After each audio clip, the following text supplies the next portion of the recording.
औज़ु बिल्लाहि मिनश-शैतानिर-रजीम। बिस्मिल्लाहिर्रहमानिर्रहीम। आज हम दोबारा जीमेट कर रहे हैं। जीमेट कर रहे हैं यानी graduate management admission test. And I am from Baig institute of advance studies. Again I would like to repeat that I am from Baig institute of advance studies. तो चले हम जीमेट करते हैं। इसमें एक पैरा छोटा सा होता है और वो एक लाइन अंडरलाइन होती है। फिर उसके बाद 5 ऑप्शन होती हैं। आपने देखना होता है कि कौन सा आंसर सही है ग्रामेटिकली। आपको ग्रामर पर पूरा अबूर होना चाहिए, तब ये जाकर आप इसको कर सकेंगे। ठीक है, तो जो पहली अंडरलाइन है और जो पहला ए है दोनों एक ही हैं, बाकी 4 ऑप्शन हो जाती हैं। ठीक है, तो मैं पढ़ता हूँ, आप गौर से सुनिएगा। Palaeontologist believe that fragments of a primate jawbone, ठीक है, unearthed in Burma and estimated at 40 to 44 million years old provide evidence of, अब यहाँ तक ये अंडरलाइन है, a crucial step along the evolutionary path that led to human beings। तो हमारे पास 5 ऑप्शन है, 5 यानी कि in other word we can say 4। जो पहली अंडरलाइन है तो और जो ए है एक ही है चीज़ें। चले हम इसको फिर पढ़ते हैं। At 40 to 44 million years old provide evidence, ठीक हो गया। और बी है as being 40 to 44 million years old provides evidence of. और सी है that it is 40 to 44 million years old provides evidence of what was. और मैंने ये अंडरलाइन इसलिए किया है ताकि आपके माइंड में ये बात आ जाए कि ये इसका आंसर है। ठीक है, इसलिए मैंने डेलिबरेटली इसको अंडरलाइन किया है। To be 40 to 44 million years old provide evidence of. और ई है as 40 to 44 million years old provides evidence, ठीक है, और व्हाट वाज। अब हम डिस्कस करते हैं इसको। अब हम इन 5 ऑप्शन को डिस्कस करते हैं कि कौन सा हमारा आंसर सही होना चाहिए। तो हम करते हैं पहला, at 40 to 44 million years old provide evidence of. As being 40 to 44 million years old provides evidence of. Sorry, ये है ये A at 40 to 44 million years old provide evidence, ठीक है, ऑफ। तो ये है हमारा पहला ऑप्शन। तो ये गलत है। क्यों गलत है?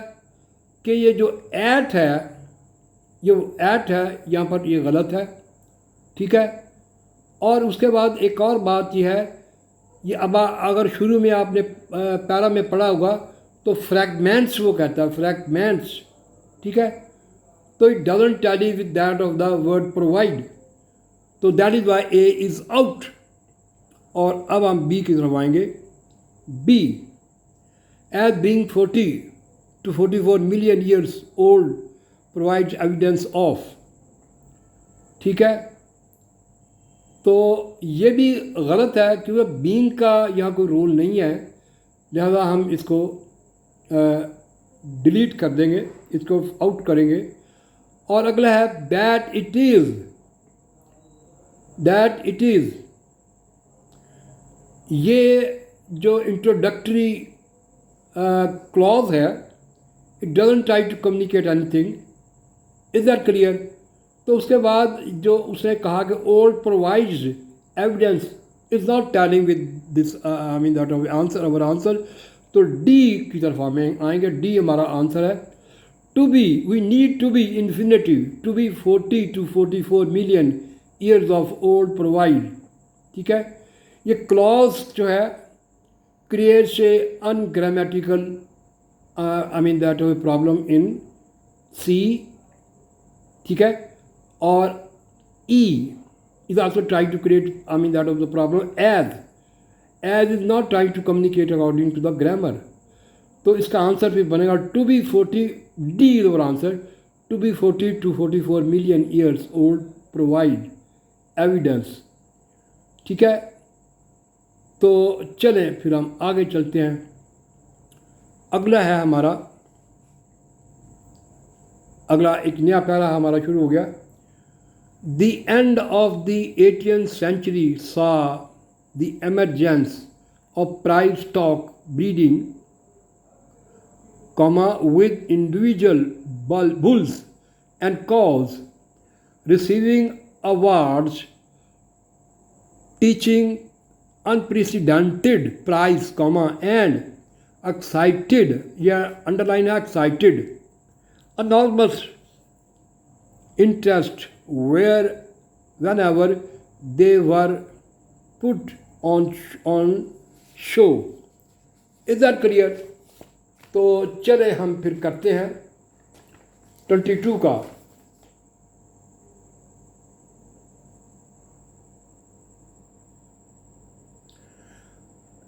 का। हम करते हैं। ये प्रॉब्लम ये है यहाँ पर, अगर आप देखें ये पैरेलल स्ट्रक्चर है, इट्स पैरेलल स्ट्रक्चर, और we should try to communicate according to the parallel structure. Is that clear?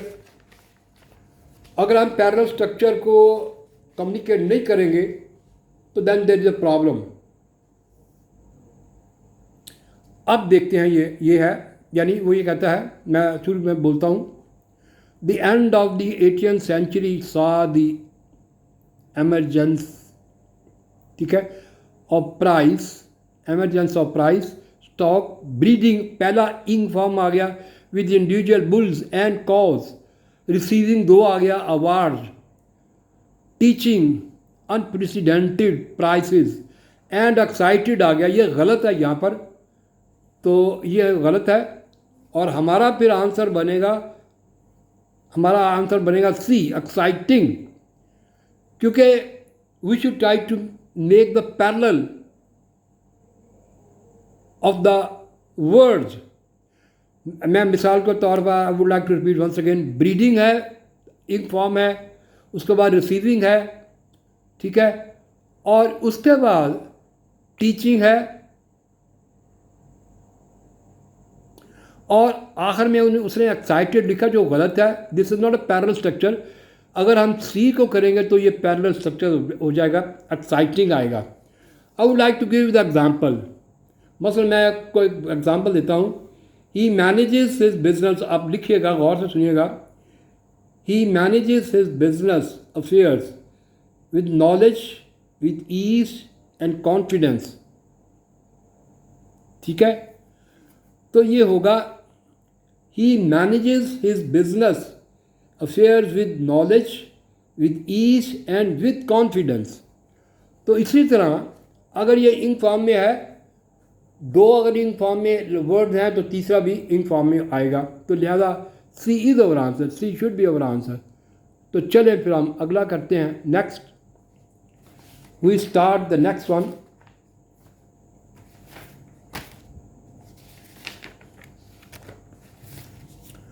अगला है हमारा, of all the possible disaster that threaten American agriculture, the possibility of an adverse change in climate is maybe the more difficult for any analysis। ठीक हो गया। अब ये जो पहला, जो let us analyse one by one, पहला जो है is maybe is wrong,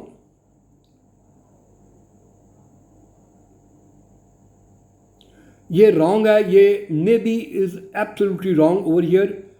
तो अगला हम करेंगे B, is probably, maybe की जगह प्रोबेबली इज़ अवर आंसर, क्योंकि अगर प्रोबेबली हम कम्युनिकेट करेंगे तो according to the grammar it try to communicate the correct answer.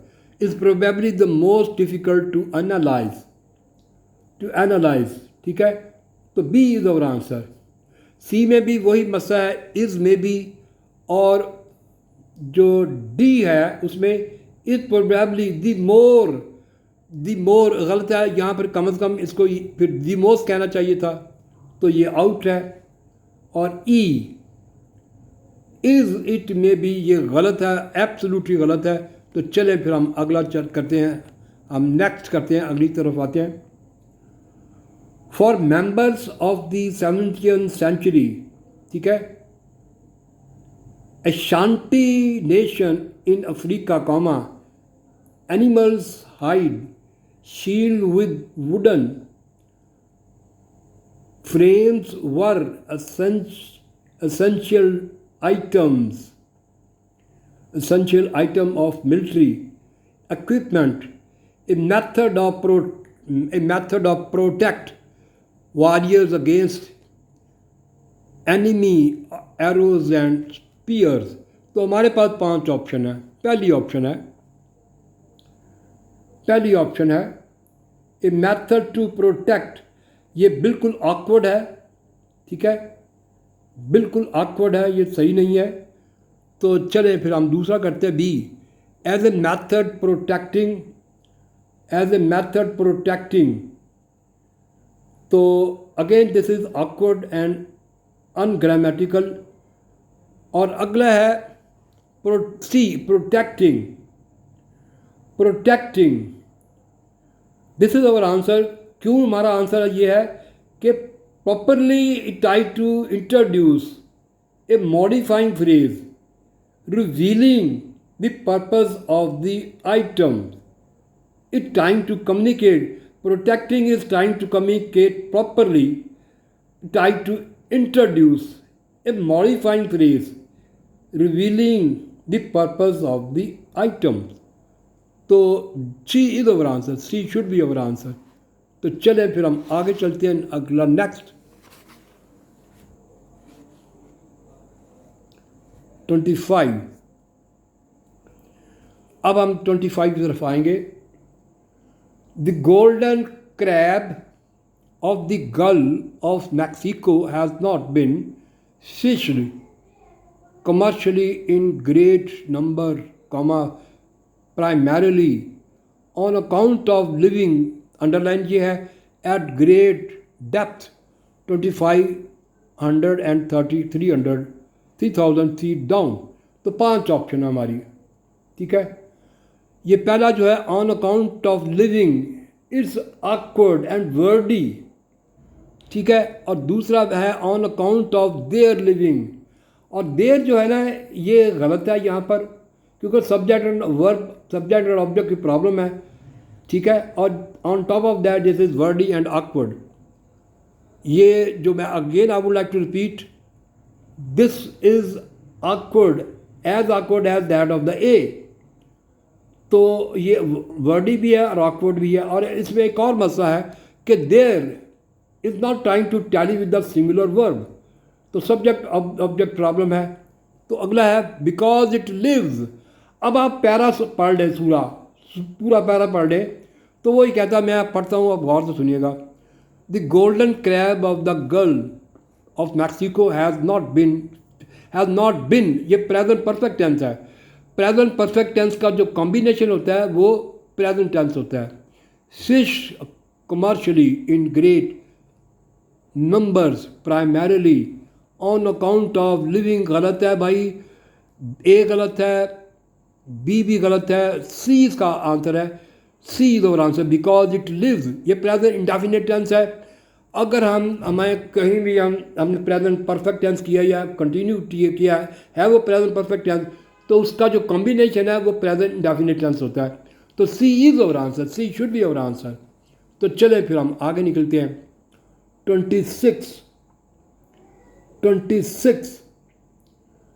Galileo was convinced that natural phenomena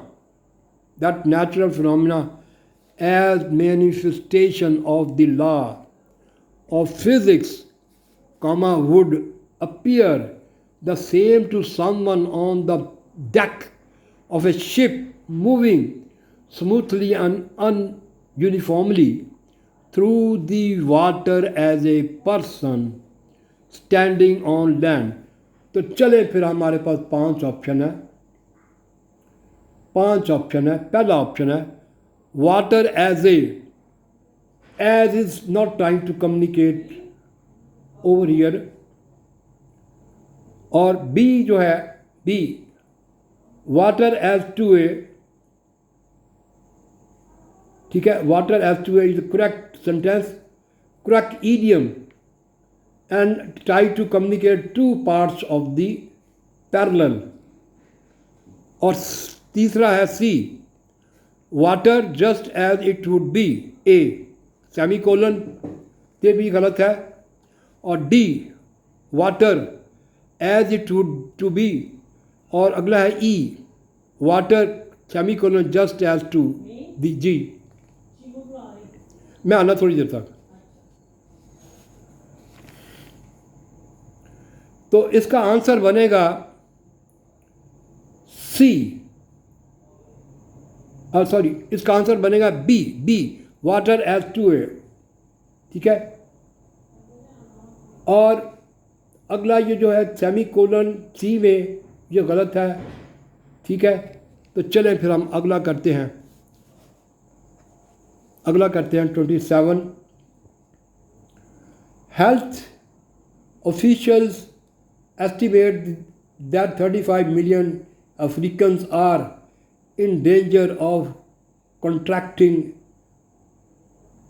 trypanosomiasis or African sleeping sickness, ठीक है, comma, a parasite disease spreading by the bites of tissue flies। तो 5 option हमारे 5 option है। पहला है are in danger of contracting, तो this is our answer because it try to communicate correct idiom, और ये करेक्ट ईडियम इज यूज्ड। तो B is not our answer, C is also not our answer, D and E. Our answer is A because it tried to communicate correct idiom। और बाकी जो है, यानी अगर आप ई को देखें, हैव का इस्तेमाल किया, डी ने आर का, और आर का अगर उसने किया तो जो रेस्ट ऑफ द अदर जो है वो in danger by the contract and thing like that.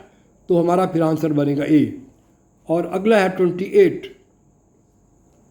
28 beyond the immediate cash flow crisis that the museum faces, its survival depends on if it can broaden its membership and leave its cramped quarters for a site where it can store and exhibit its more than 12,000 artifacts. तो हमारे पास 5 option है, ठीक है। We have 5 options. Is that clear? तो चले हम फिर करते हैं इसको।